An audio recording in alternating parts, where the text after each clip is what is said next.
राज तिलक की करो तैयारी आ रहे हैं लालटेन धारी और बिहार में लालू बिना कैसे चली सरकार। जी हां, नमस्कार, मैं हूं राहुल शर्मा, आप देख रहे हैं SPN न्यूज़। स्वागत है आप सभी का हमारे इस प्रोग्राम में और प्रोग्राम की शुरुआत बिहार से। बिहार में काफी समय से सियासी उठापटक देखने को मिल ही रहा था। आखिरकार वो वक्त आ ही गया जिसका इंतजार तेजस्वी यादव कर रहे थे। जी हां, तेजस्वी यादव चाह रहे थे कि सिर पर सेहरा सज जाए। सेहरा तो हालांकि बहुत पहले ही सज गया था जब शादी हुई, लेकिन एक सेहरा और सजाना चाह रहे थे। वो सेहरा था सत्ता का, वो सेहरा था मुख्यमंत्री का।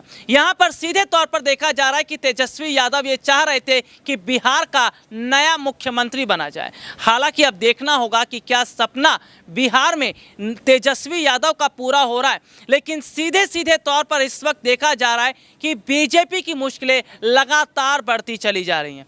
बीजेपी ने करा कुछ, हो कुछ और गया और पूरा जो है बिहार में रायता फैल गया। जी हाँ, बीजेपी के पास कोई ऑप्शन है भी नहीं, क्योंकि कोशिश की गई थी कि किसी भी तरह जेडीयू के विधायकों को तोड़ दिया जाए, लेकिन नीतीश कुमार की नाक के नीचे से जेडीयू के विधायकों को ले जाना इतना आसान नहीं है। नीतीश कुमार ने कच्ची गोलियां खेली भी नहीं थी और ना खेल रहे हैं। मौजूदा समय में बिहार के हालात को देख रहे हैं। बीजेपी की चाल को उस वक्त ही समझ गए थे जब बिहार में विधानसभा का चुनाव हुआ था। ये बात नीतीश कुमार ने कही थी। पूरा देश जब लॉकडाउन में था, पूरे देश की जनता जब घर के चार दीवारी में कैद थी, उस वक्त बीजेपी बिहार जीतने का प्लान तैयार कर रही थी। उस वक्त बीजेपी बिहार में कैसे जीत हासिल की जाए उसका फॉर्मूला बना रही थी और ये देखा गया कि उसी फॉर्मूले के तहत बिहार में बीजेपी ने उतरा और सीधे तौर पर नीतीश कुमार को झटका पहुंचा दिया। नीतीश को झटका इसलिए भी लगा क्योंकि बीजेपी के हनुमान कहे जाने वाले चिराग पासवान ने मन बना लिया था कि भाई बीजेपी के साथ रहकर चुनाव नहीं लड़ेंगे, चुनाव लड़ेंगे तो अलग होकर चुनाव तो लड़ा, लेकिन सफलता हासिल नहीं हो पाई, लेकिन नीतीश के लिए मुश्किलें खड़ी कर दी। अब ऐसे में सीधे तौर पर देखा जा रहा है कि नीतीश कुमार बहुत पहले से बीजेपी की चालाकी को समझना शुरू कर चुके थे। वो भी मौके का इंतजार कर रहे थे और बीजेपी भी मौके का इंतजार कर रही थी, लेकिन मौका नीतीश कुमार के पास आ गया। बीजेपी ने जो सोचा वो हो नहीं पाया। नीतीश ने मौका देखकर किनारा कर लिया बीजेपी से और अब मन बना लिया है कि भाई आरजेडी के साथ ही आगे की पारी को शुरुआत करेंगे। ये वही नीतीश कुमार है जिन्होंने एक समय पहले भी आरजेडी के साथ हाथ मिलाया था। जी हाँ, आरजेडी के साथ रहकर इन्होंने अपनी गाड़ी को उस वक्त बिहार में खूब दौड़ाया था, लेकिन जब मन भर गया तो आरजेडी से अलग होकर फिर बीजेपी की तरफ आए। लेकिन अब देखा जा रहा है कि तेजस्वी यादव से माफ़ी भी मांगते नजर आ रहे हैं नीतीश कुमार। क्यों माफ़ी मांग रहे हैं, क्यों तेजस्वी यादव को जो है वो सबसे ज़्यादा आगे कर रहे हैं और क्यों उन्हें अपनी गलती का एहसास हो रहा है?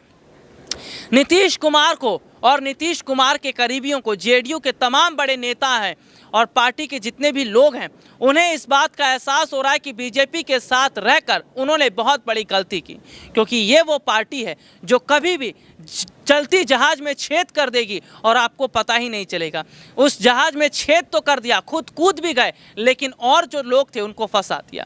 अब देखा जा रहा है कि आरजेडी बहुत सोच समझकर काम कर रही है। यही वजह है कि नीतीश कुमार ज़्यादा बात नहीं कर रहे या कोई बयानबाजी नहीं कर रहे।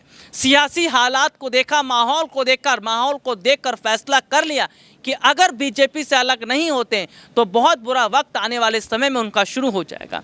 ऐसे में वक्त रहते ही जो सही कदम उठा ले उसे समझदार कहते हैं और नीतीश कुमार ने अपनी समझदारी दिखा दी है। नीतीश कुमार ये बात समझ गए हैं कि बीजेपी अंदर ही अंदर उनके जो विधायक हैं उनको अपने साथ लेकर चली जाएगी और नीतीश के हाथ कुछ नहीं लगेगा। नीतीश कुमार ने मौका देखकर बीजेपी से अलग होने का मन बना लिया और सीधे तौर पर आरजेडी के साथ हाथ मिला लिया। लेकिन यहाँ पर देखा जा रहा है कि एक और जहाँ सत्ता पक्ष के गलियारों में, सत्ता पक्ष के कार्यालयों में इस वक्त खामोशी छाई हुई है। इस वक्त सत्ता पक्ष के जो लोग हैं बहुत दबे मन से बात कर रहे हैं, तो विपक्षी पार्टियों के चेहरे पर एक अलग मुस्कान है। सत्ता पक्ष और विपक्ष तो लगा रहता है, लेकिन बिहार की जनता का खुश होना, क्या बिहार की जनता भी यही चाह रही थी कि बदलाव तो होना चाहिए? क्यों बदलाव होना चाहिए और किन वजहों से बदलाव होना चाहिए, ये भी समझिएगा। दरअसल बिहार की जनता ये सोच रही थी कि नीतीश कुमार कुछ तो काम करेंगे। हालांकि नीतीश कुमार पर बिहार की जनता ने भरोसा उस वक्त से करना बंद कर दिया था जब नीतीश कुमार ने काम करना ही बंद कर दिया था। नीतीश कुमार मुख्यमंत्री पद पर बैठे तो थे लेकिन काम कुछ नहीं करते थे, ना रोजगार को लेकर, ना शिक्षा को लेकर, ना स्वास्थ्य को लेकर और ना ही ज़मीनी स्तर के मुद्दों को लेकर। बिहार की जनता दिन ब दिन नीतीश कुमार को कोस रही थी, बीजेपी जेडीयू के गठबंधन के टूटने की कामना कर रही थी और आखिरकार वो बात हो ही गई। आज देखा जा रहा है कि नीतीश कुमार ने बीजेपी से अलग होने का मन बना लिया है, टाटा गुड बाय कहने का फैसला कर लिया है, लेकिन अब वो नई पारी की शुरुआत जो है वो जेडीयू आरजेडी के साथ करते नजर आ रहे हैं। यहाँ पर ये देखा जा रहा है कि लालू प्रसाद यादव की जो बेटी हैं उनका एक ट्वीट सामने आया है और वो ट्वीट है जिसमें उन्होंने कहा है कि भाई जो तैयारी है अब वो करके रखनी चाहिए क्योंकि लालटेन धारी जो हैं अब वो उजाला करने आए हैं। जी हाँ, लालटेन जो उजाला करता है, प्रकाश करता है, बिहार में कितना प्रकाश होगा। बिहार में जो अभी तक अंधकार था, क्या उस अंधकार से बिहार की जनता को मुक्ति मिल जाएगी? क्योंकि बिहार की जनता के लिए अंधकार का मतलब था बेरोजगारी, अंधकार का मतलब था बेहतर शिक्षा का ना होना, अंधकार का मतलब था स्वास्थ्य सेक्टर की चरमराती स्थिति, अंधकार का मतलब था खराब सड़कों का होना। भारत को आज़ाद हुए कितने वर्ष हो चुके हैं, 75वीं वर्षगांठ मनाई भी जाएगी, लेकिन बिहार की स्थिति की अगर बात करें तो चले जाइए, अभी भी सड़कों पर विकास तो दिखाई नहीं देगा। सड़कों पर गड्ढे हैं या गड्ढे सड़क पर हैं, कुछ समझ में नहीं आता। ये है बिहार में नीतीश सरकार का कामकाज और देखने को ही यही मिला कि नीतीश कुमार के कामकाज से जनता जितनी नाराज थी उतना तेजस्वी यादव के आने से खुश दिखती नजर आ रही है। बिहार का युवा हो, महिला हो, बूढ़ा बुजुर्ग हो या आम लोग हों, सभी कह रहे हैं कि आरजेडी आएगी, भाई आएगी तो विकास करेगी, लालटेन जलेगा तो उजाला होगा। दीपक जो प्रकाश करता है उसकी एक छोटी सी किरण जो है एक पूरे जो रूम है उसको पूरा उजाला कर देती है। यहाँ तो पूरा लालटेन जलेगा और लालटेन जलेगा तो क्या बिहार में तरक्की शुरू हो जाएगी? बिहार में नौजवानों के सपने जो हैं वो पूरे होने लगेंगे।